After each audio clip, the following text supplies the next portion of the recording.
শেষ হলো প্রথম আন্তর্জাতিক মূকাভিনয় উৎসব। ঢাকা ইউনিভার্সিটির মাইম অ্যাকশন আয়োজিত দিনের এই উৎসবে অংশ নেয় ৬টি দেশের মূকাভিনয় শিল্পীরা। উৎসব নিয়ে শিল্পীরা জানিয়েছেন তাদের প্রত্যাশা ও প্রাপ্তির কথা। এর আগে আন্তর্জাতিকভাবে মূকাভিনয় উৎসব হয়েছিল ১৭ বছর আগে। এত বছর পর একটু কম চর্চিত এই শিল্প মাধ্যমটিকে আবারও সর্বসাধারণের সামনে নিয়ে আসতেই ঢাকা ইউনিভার্সিটি মাইম অ্যাকশনের এমন আয়োজন।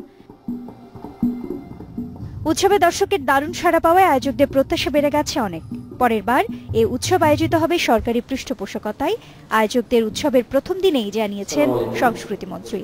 বাইরের যারা দেশ পার্টিসিপেট করেছে আমাদের উৎসবে, তারা জানতে পেরেছে মূকাভিনয়ের মতো একটি বিষয় নিয়েও আন্তর্জাতিক উৎসব করার সক্ষমতা বাংলাদেশের রয়েছে।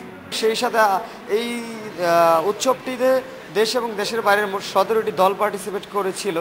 আগামী বছর আশা করি ২০ থেকে ২৫টি দল কিংবা তারও বেশি দল পার্টিসিপেট করবে এবং সামগ্রিক বিস্তার আরও বাড়বে এবং এটি ৩ দিন না হয়ে ৫ দিনও হতে পারে।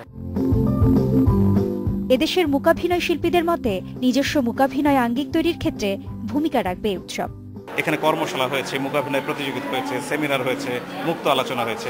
সবকিছু মিলে মূকাভিনয়ের এক ধরনের আগ্রহটা বাড়ছে কিন্তু।